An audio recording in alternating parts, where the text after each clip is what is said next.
Welcome to Design+Style, a podcast dedicated to helping you attract new leads, own your influence, and develop your inner visibility warrior through our proven tools, techniques, and mindset strategies.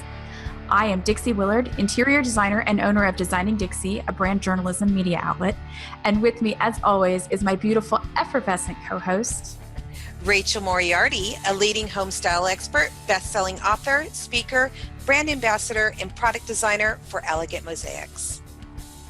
Donna Moss, known as the Queen of Bling, brings her glamorous and lush style into every space she decorates.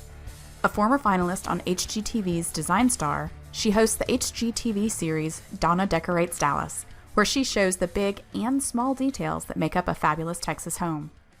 With numerous awards to her credit and her work featured in People and InStyle magazines, Donna Moss proves that you can bling it all, making decor bold, gold, and glam. Donna, we are so excited to have the Queen of Bling with us here today. Thank you, ma'am. I love that title, by the way. How did you come up with that?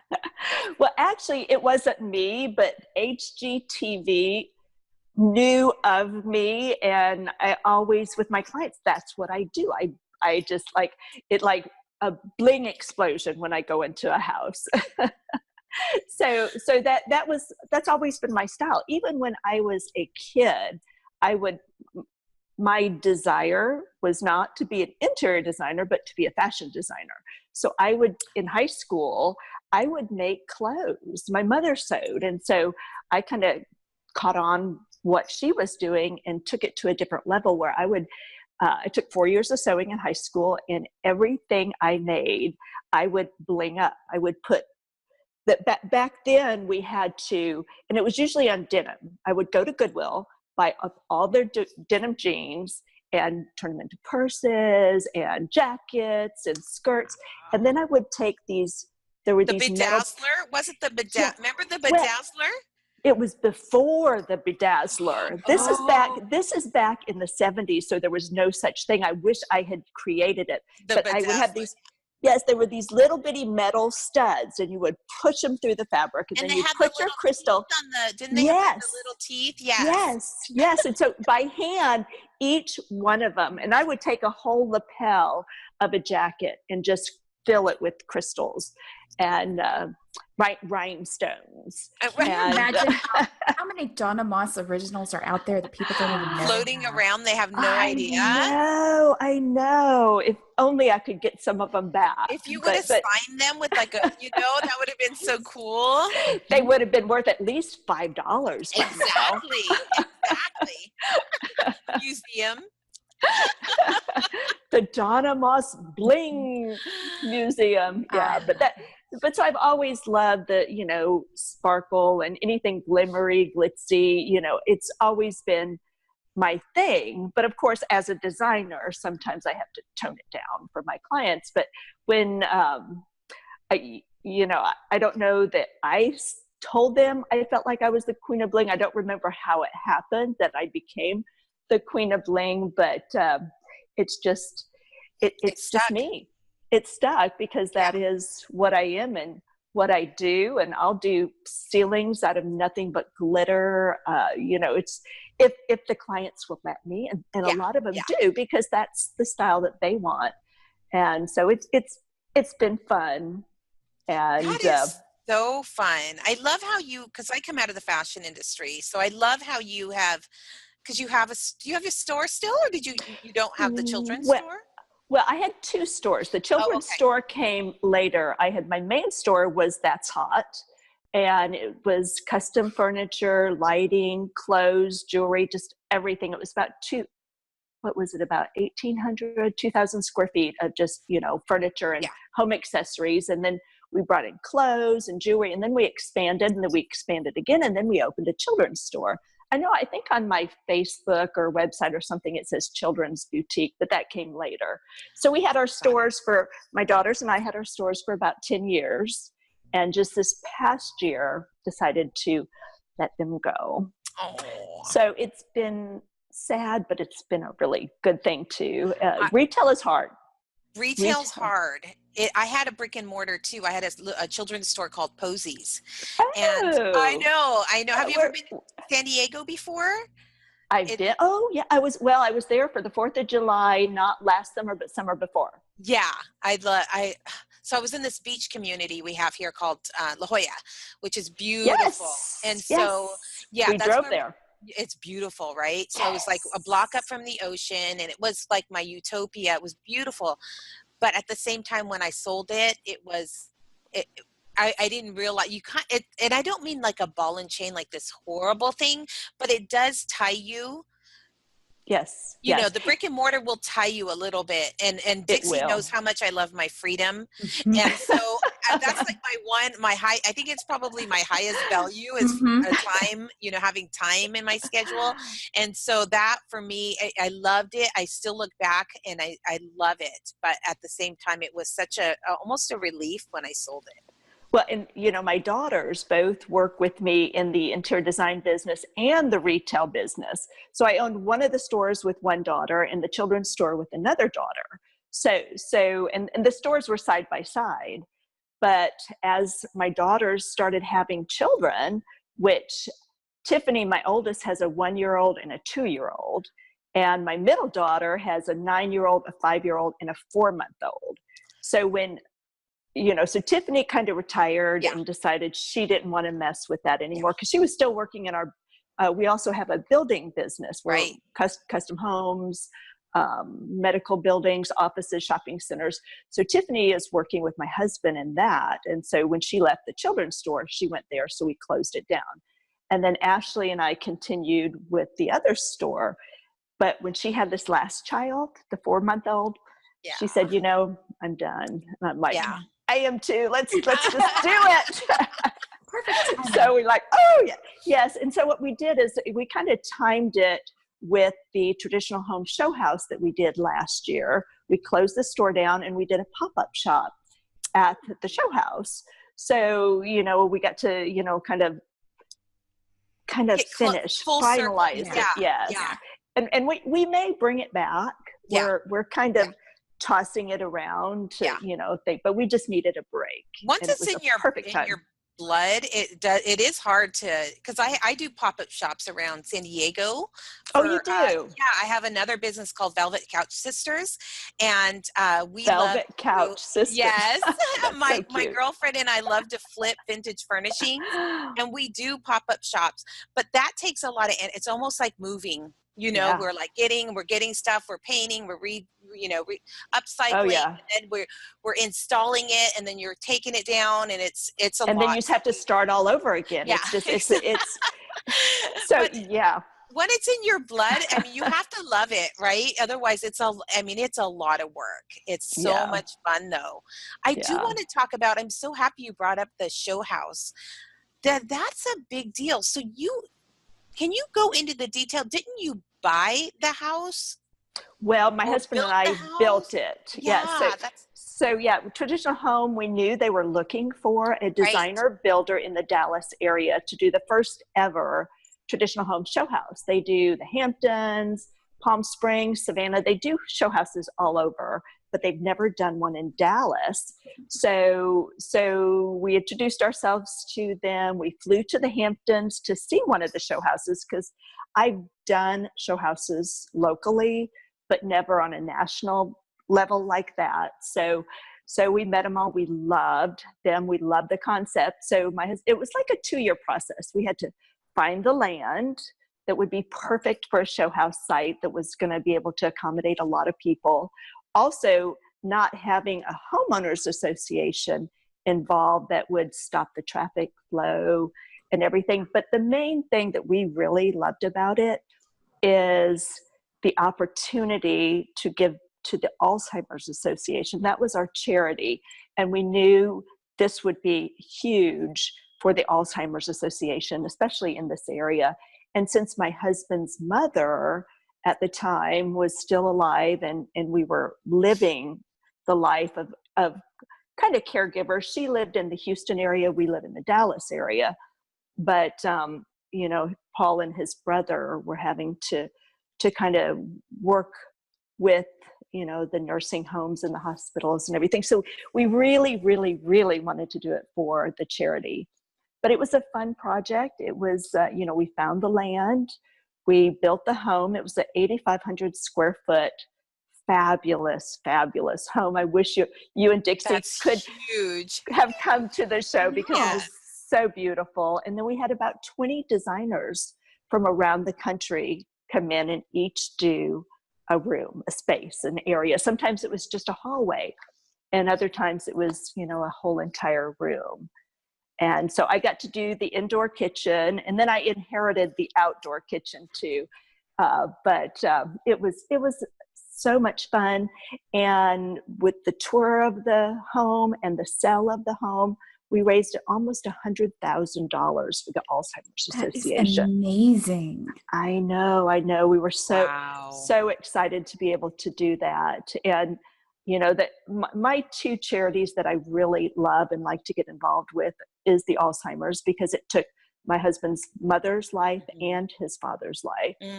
And then A Wish with Wings for the kids. Those are my two things that are charities that are near and dear to my heart. So whatever I can do for them, we always try to jump in.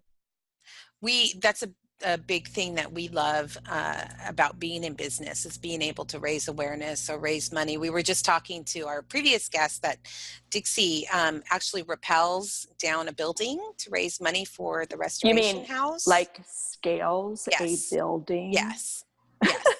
Go down. My problem is I love going really fast down. And so by the time I get to the bottom, it's gone so fast. I wish I could go again, and I can't. So this will be my third year because it's the only way I can get to do it again. Well, see, I love taking risk. I have never done that. So that should be on one of my bucket lists, because life is too short not to just jump in with both feet and do something. I think it was Eleanor Roosevelt that said you should do something that scares you to death every day. Yep. And, I kind of, not that I live that way because I don't take that many risks, but that's what I like to bring my message to women, especially, being in my 60s.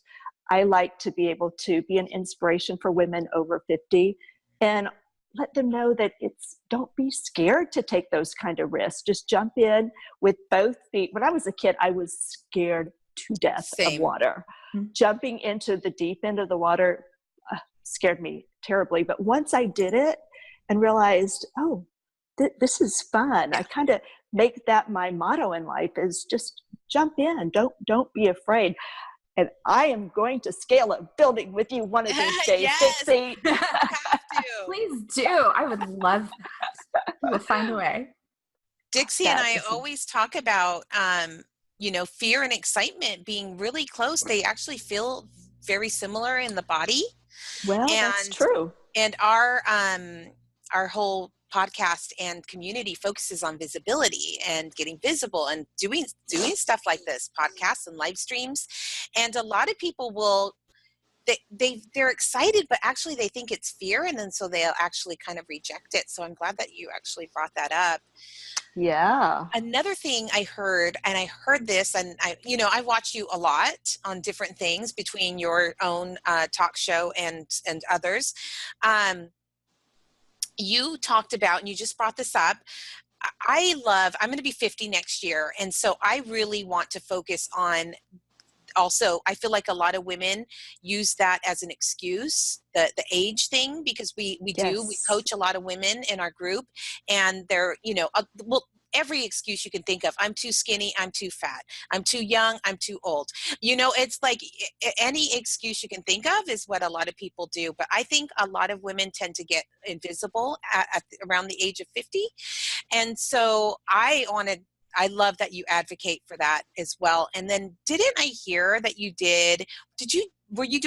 did you do like Miss Texas, or you did a bathing suit competition at like 51 or something like that? It was the funniest thing. It's like, I do have this list of things that I and it kind of started when I turned 50. It's like, my father died I had a sister that passed away at 40. My father passed away at 50. My mother was in her 60s. And then I've lost a couple sisters since. So it's like, my husband's family, they live forever. They're like 90 and 100. And, you know, when I turned 50, it was kind of like a wake-up call. It's like, you know, what if I do only have 5 years or 10 years? You know, I want to do something fun in life. I want to make sure. And I turned 50 while I was on Design+Star. The very first TV thing I ever did. And it was kind of the same thing. It was like, I may be 50, but I'm going to do it. And so it was right after Design+Star that I was approached to be in the Mrs. America pageant or Mrs. Texas pageant. I'm like, no, I'm not going to do that. That's crazy. But okay. So I was actually, I was 50. And I was competing against 18 and 19-year-olds because all you had to do was be married. It didn't matter what age. And it was the whole evening gown, bathing suit, you know, the whole thing. And it was so funny at the hotel, sitting around with a group of women. We were all just kind of chit-chatting and getting to know each other. And one of them said, "Did you hear?" She said this to the group. "There's a 50-year-old in the pageant." And I'm sitting there and I'm just like, that would be me. Are you serious? Yeah, there was probably about 15 or 20 of us kind of sitting around just talking, and they just all were like, oh. That's amazing, Donna. But you know, honestly. it motivated me to get in shape. You know, that I need to do something like that again because I've gotten lazy over the past few years. And, you know, it's just, I would not get in a bikini now for, I don't even want to, we're going to Mexico twice next month, once for a family vacation and then once for a wedding. Right. And I don't even think I'm going to take. You're like, I'm going to bring it. I'll bring my moo-moo. Well, I'll tell you what's motivating me to get in shape. You're motivating me because you and I are both designers for Elegant Mosaics. I know, and I'm so excited to have you on the team. I know we have a photo shoot coming up, and I said to David, and it's so funny because, you know, we teach, when you teach visibility, it's funny that you're going to up-level your life in a way that's going to make you walk your own talk, right? And so walk that walk that you talk. I know. The thought of me being next to you is so scary. Like, I was telling my husband, look at her. She's beautiful. She's tall. She's blonde. I'm 5'2". You know what I mean? And so, oh my gosh, it's really funny how, when we do go through these different levels of our career and our visibility journey, how it's, you know, I embrace it. I never say no, whether I'm scared or intimidated or whatever the thing is, you know, I move forward anyway. I'm just a person that says yes first, and then I'll figure it out later. I'm the same way. It's like, yes. And then I'm like, did I just what do I really have to do now? that? Yeah. Oh, no. Can I get my Bella really quick? Well, you know what needs to motivate both of us is our newest team member on Elegant. Yes. We have a new brand ambassador. That scares me. Yeah. To death. An international supermodel. And she is. Yeah. So imagine me between you two. Oh my God. But you know what? You said you're 5'2". Okay. So the other day I had a life insurance medical exam. Oh, okay. Yeah. So they come to the house and they take your blood and they weigh and they measure you and all that. And she said, I show them you're 5'3". And I'm like, she said, is that what you tell people, you're 5'3"? And I'm like, well, because I put on the form, I swear I used to be 5'5". I'm always in high heels. So I guess maybe I just think I am. You look like you're 5'11". No, I'm the tallest girl in my family. I swear I used to be 5'4". I told people I was 5'5", but I know I was 5'4". And she said I was 5'3", and I'm like, no, you're wrong. Donna, I thought when I see you, I thought you were like almost 6 foot tall. Well, it's because my shoes are always like that tall. It's the same with Dixie. I thought Dixie was as small as I was, and then we met in person, and I was so shocked. She's like 5 inches taller. Yeah. Yeah. So you're the tall one in the group, Dixie. Yeah. You're the big girl. We're all like, very. I know. I was like, you around. You see her; she's so tiny, and her pixie's so cute, and everything. And then you're like, oh my gosh, you're tall. and how tall is it? Shauna? What's our newest girl's name? I'm like drawing a blank. Sarah Deanna. Deanna. I don't know, but she looks. Well, I saw her next to David Cohen, and they're pretty big guys. She held her own. Yeah, she looked about half a foot shorter than him. So that'll be fun. I'm looking forward to meeting you in person. Well, I'm hoping that we could maybe work something out that we could both go up to Phoenix next month. Yeah. So, I know we're trying to work that out. Yeah. So between my Mexico and then Las Vegas stuff, and you're going to Las Vegas for all that. Yeah, we'll see. Yeah. You know, I'm trying to avoid it. I don't like Vegas in the heat. Well, it's about like any excuse not to go. It's almost like Texas, though. So in a way, right. Yeah, that's true. Because I saw like you were doing a show like a month ago, and you were like, "It's 100 degrees," and I was like, "What?" I know it got really hot really quick here. Today it's kind of overcast, which is kind of nice for a change. Yeah. So and you know, this weekend was Father's Day. Totally off the subject, I know, but so our Father's Day gift for Paul didn't arrive. So I told my kids, well, I'm going to get him a gag gift, because he already knew what he was getting for Father's Day, because he snooped on my phone and my text messages. And so he already knew, not that it was anything major, but I said, I'm going to go get a gag gift and make him think this is all he's getting. So Father's Day morning, he goes out in the garage, and there's 2 little bitty kittens, like little bitty kittens in the garage. And he's not an animal person at all. Right. We don't have any animals right now. We have in the past, and we're kind of loving being pet free for a while. Yeah.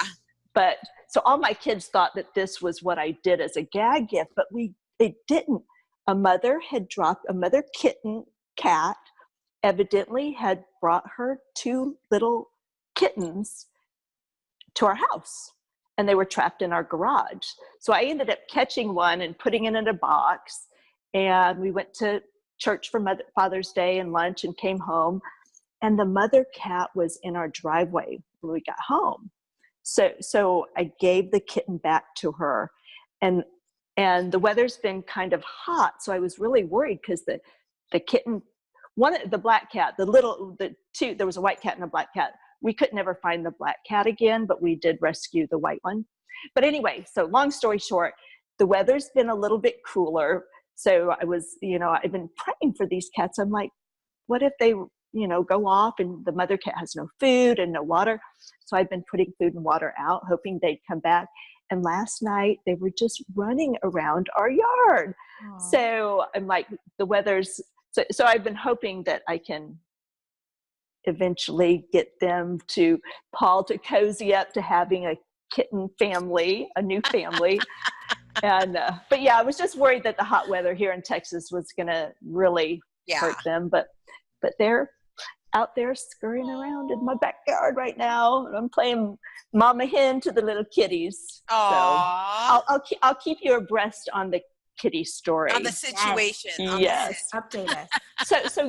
So evidently the other little cat, last night when we were watching him run around, the black cat was back reunited with him, and there were actually 2 black cats and 1 white cat, so there's 3.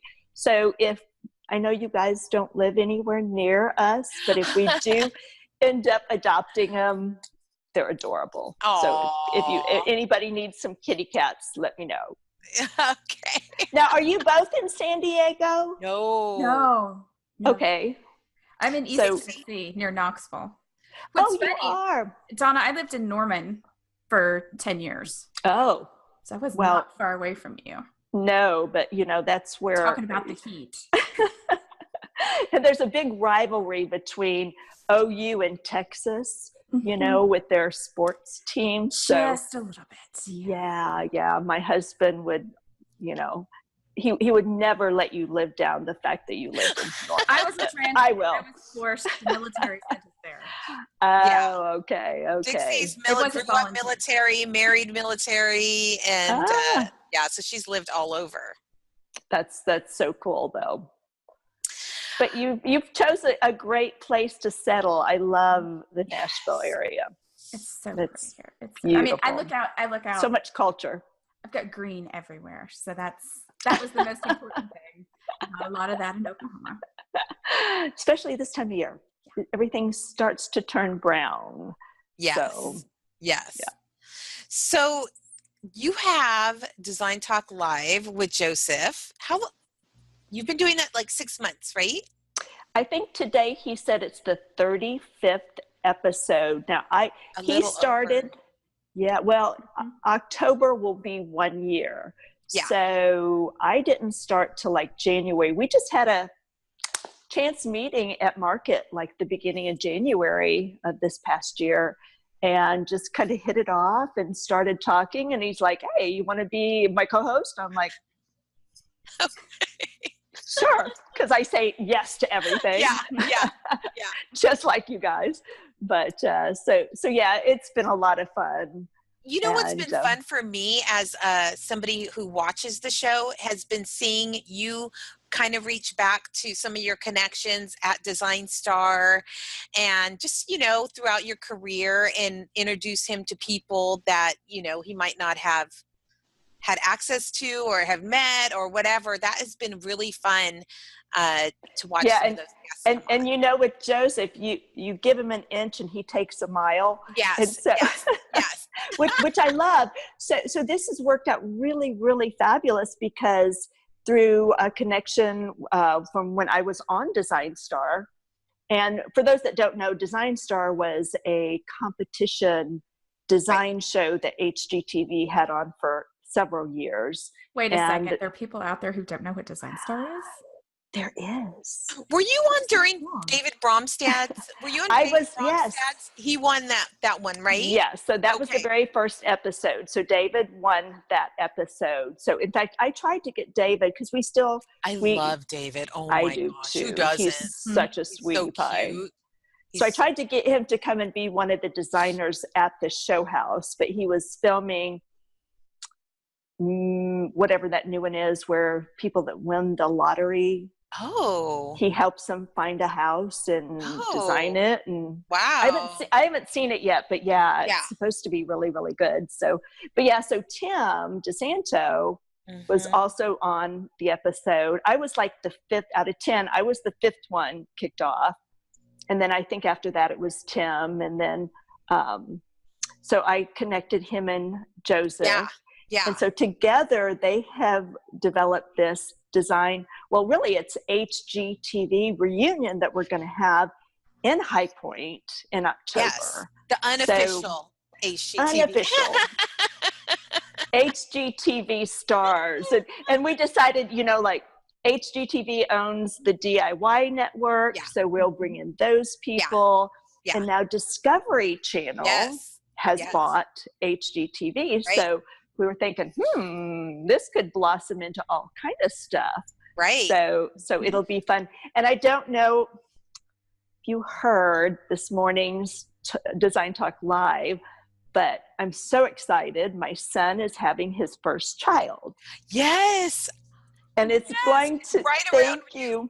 Isn't it like bumping up to High Point Market? Yes. So I'm like keeping my fingers crossed that it doesn't, as excited as I am to meet Beckett. I'm yes. And I think I was getting my dates a little mixed up, because I was thinking High Point was a little later, like it's earlier, after the 20, but it's like 14 through 18 or something. Yeah. Like that. Yeah. So I think it might work out okay, because being her first child, it'll be late probably. And she's due on the 20th. The reunion's on the 14th. So So is that your 6th grandchild? Can you believe it? Oh yes. my, that's amazing. It's incredible. I know. Well, it's funny because I did the Badassery podcast the other day. Yes. And I just so happened to be babysitting the 4-month-old baby. Aww. And she's like the best baby ever. She never cries. So her, my daughter and her husband were out of town. So I kept the baby, thinking, oh, nobody will ever know that I've got a baby here. She jabbered through the whole entire. Oh my gosh, that's hilarious. Of course, right? So she's like trying to steal the show. Of course, she knows. Well, it's so funny because when we were at High Point Market, I was going to an event and I saw this guy and I thought, gosh, he looks like a rock star. And I just kind of walked by and I saw David and Sam Cohen start chatting with him. I was like, who is this guy? Who is this guy? And it was Tim DeSanto. Oh my gosh, he does look like a rock star. He has an amazing presence. He has an amazing presence, and he has these cool glasses, and he's just about as cool as it gets. He is to hang out with. Yeah, I can't explain it any other way. And I was with them at the Universal Lounge, and Tim had put on this dog mask, and everybody, I saw that. Oh my gosh, Patty the dog. Everybody in the Universal Lounge was giving him they were hitting their. It was such a weird mask. It looked so real, and so people were just hitting each other like, what's that guy doing? And then he took it off, and then there was another design star across the table from us from another season, and they had recognized each other, and it was funny to see they never connection. Met before, they just started talking about their experience on Design Star, and it was like immediate. And so I know that was like the thing that really inspired Joseph.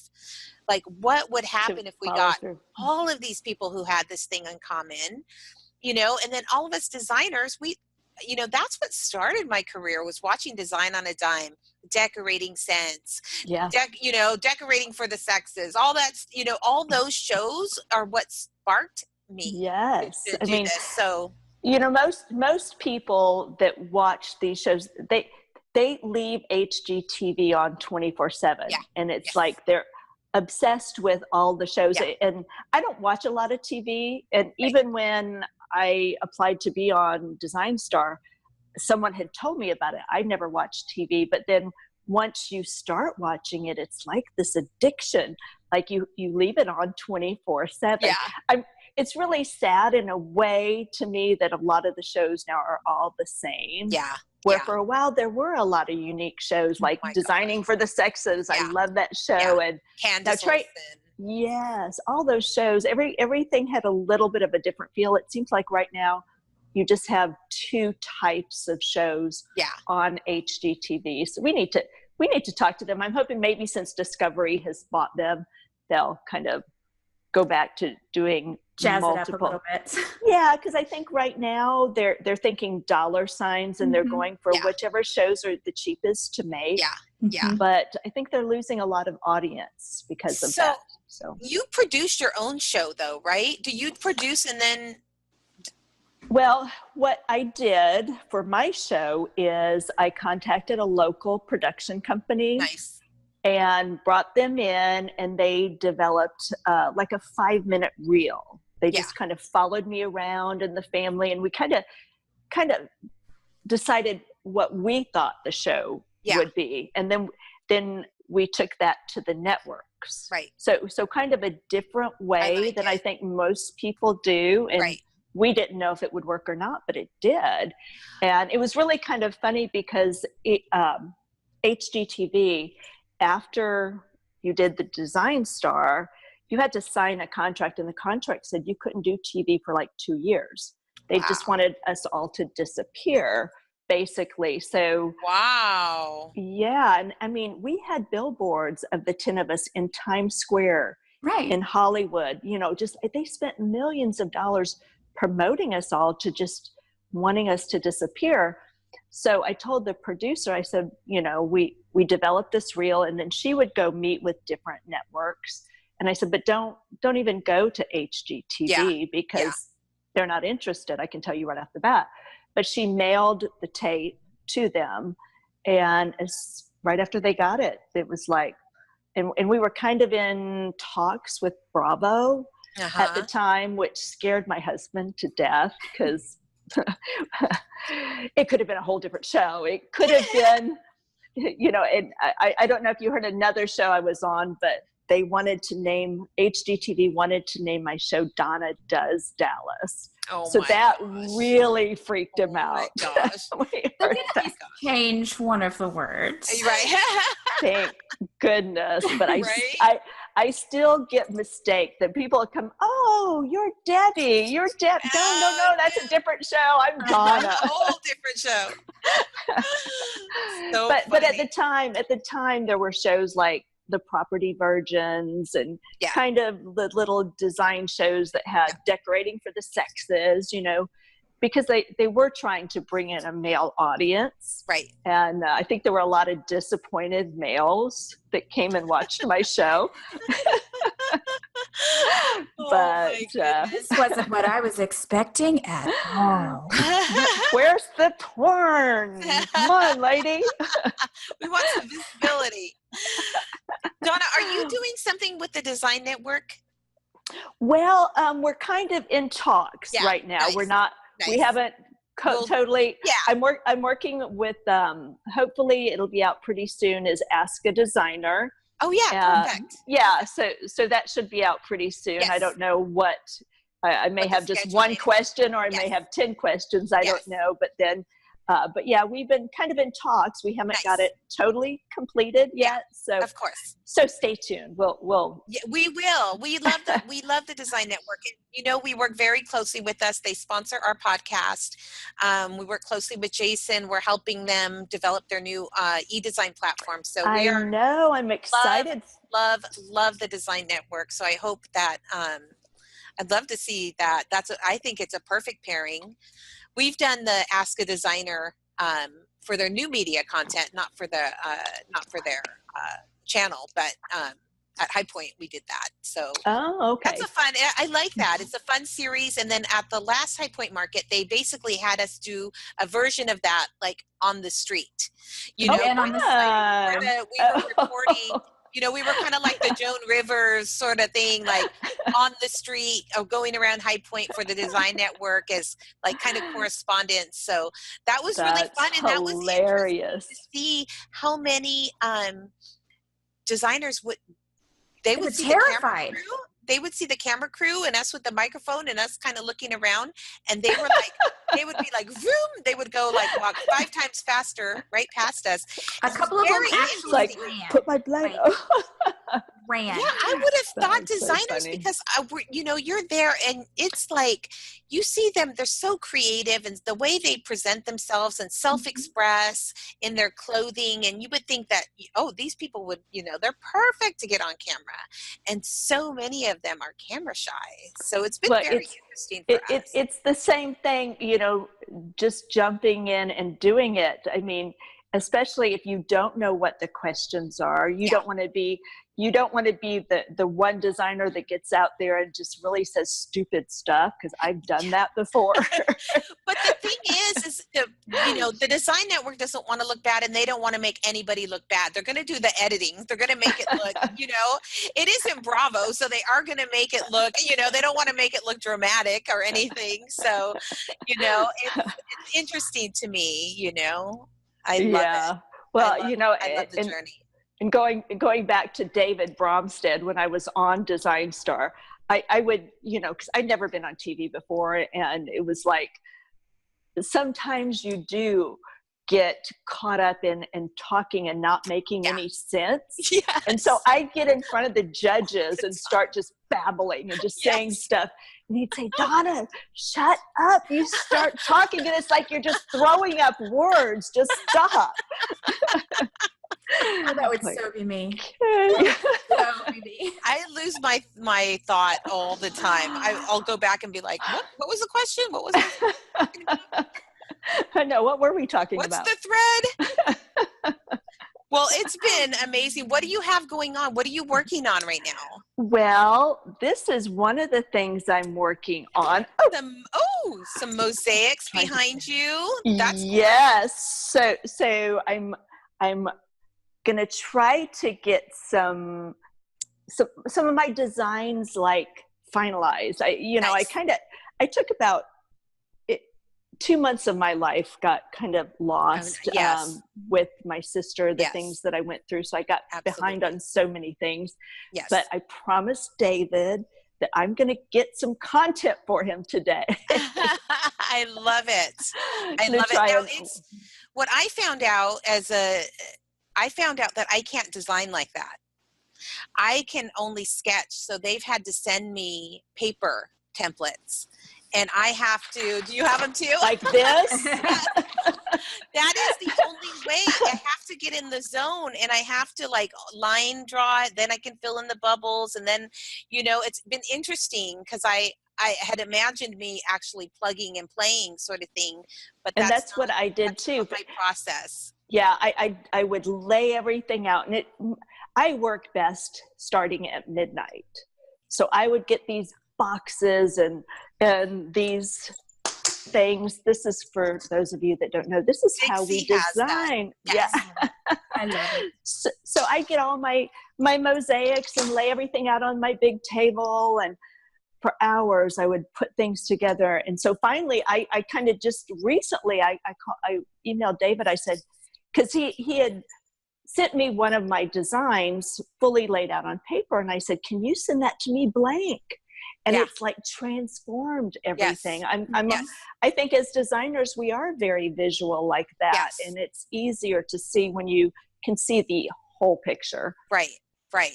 And I love that I can just sit, like you said, it's a lot to pull out all of the mosaics, all of the penny tiles, all of the templates. Well, with paper, I can sit with a clipboard on the sofa next to my family while my husband's watching some show that I don't want to watch, and my daughter's there. And, I'm just doodling. It's so much easier for me to do that. So that's funny that you're doing that as well. Well, I'm so excited to meet you next month, and I'll have to same here. Get in shape to take pictures next No, promise me you won't, because believe me, from here up looks much better from there down. And that's why my heels keep getting bigger and bigger, because I think it's going to make me look skinnier the taller my heels. Yes. In fact, it's gotta be, right? In fact, last night when we went out to dinner for our anniversary, I literally had some heels on that I hadn't worn before, and they were really tall. Wow. And so I walked in okay, and we sat down and ate dinner, and then after dinner, it was a couple wines, and it was time to check out the bathroom. Yes. I really wobbled and it wasn't the alcohol, even though the alcohol, it was the shoes. I just could not function in them. Because they had a little bitty strap, I like to wear platforms, and these were platform shoes, but around my toes, it was just a little strap. And I'm like, I know people there thought, you're like wrong with this your toes, like trying to But I looked skinny because they were really tall. But I looked skinny. I love it. But please promise me, don't worry. I've been swearing. Everybody else in my family is on diets, and when we go to Mexico next month for the wedding, well, it's my son's best friend's wedding. Okay, and they were all these guys were like elementary, junior high, high school. And so we had their high school graduation party in Mexico with about 20 of these guys. Well, back then I was in much better shape. And now all these kids are like in their 20s, and they're going to see this fat mama. God. What happened to your mama? She used to be like, okay. And now she's like, so I was going to really try to. We're so hard on ourselves, aren't we? It's so bad. I know. My poor husband has just been seeing me like, He's been seeing a new me that's a little more insecure than the old me. Let's just put it that way. Well, I tell you what, you inspire me by the clothes you wear, your glasses. You are so bright, so colorful. Your personality and the things you wear, and just looking at behind you, all the pictures on your walls and stuff. You are the colorful one. I like my tiles will be more of the metallics and the golds and stuff, but yours is like an explosion of color.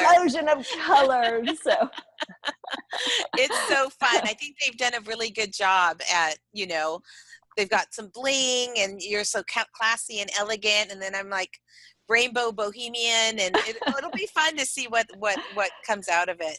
Yes. We have one last question that we'd love to ask all of our guests.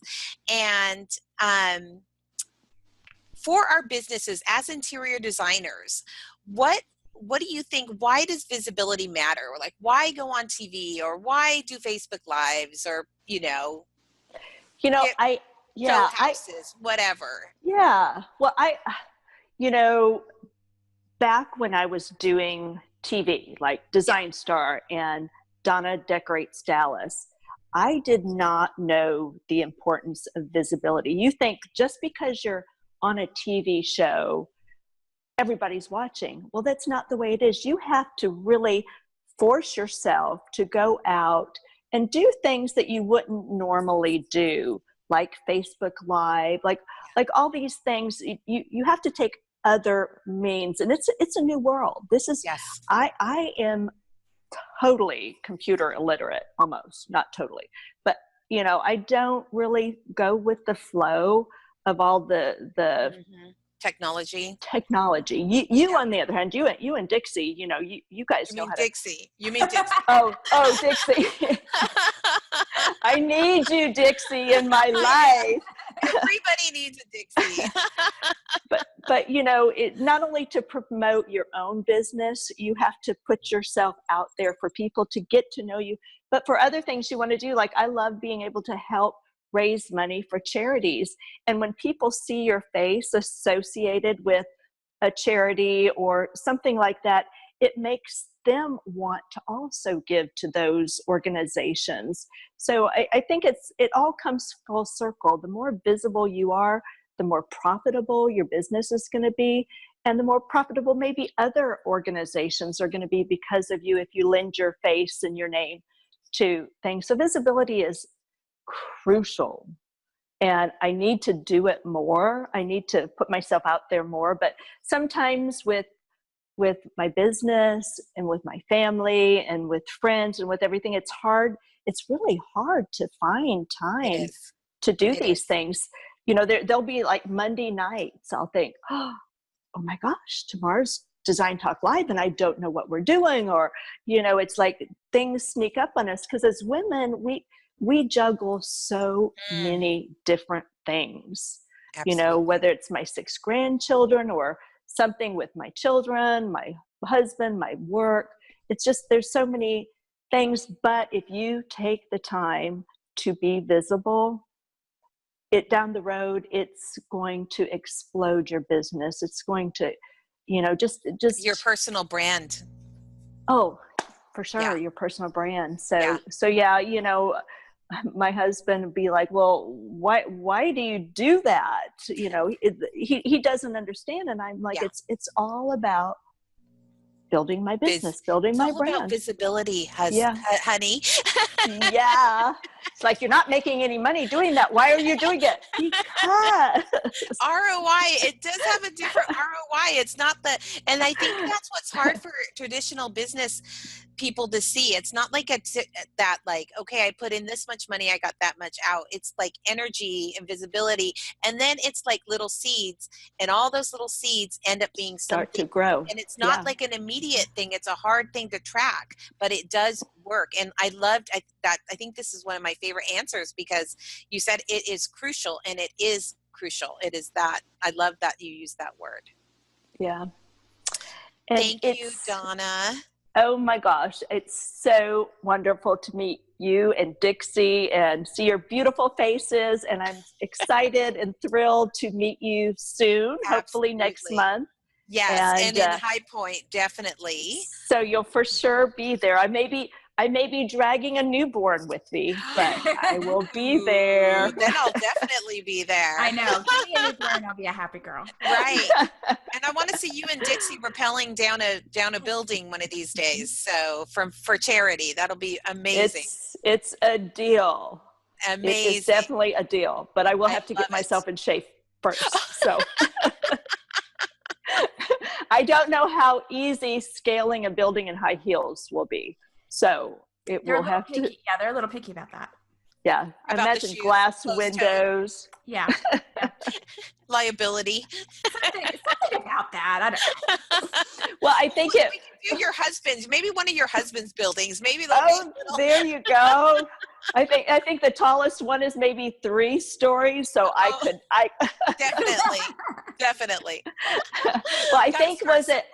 What's her name? The one that does the talk show that used to be on one of the All My Children or something. Kathy. Oh yes. The little bitty Kelly.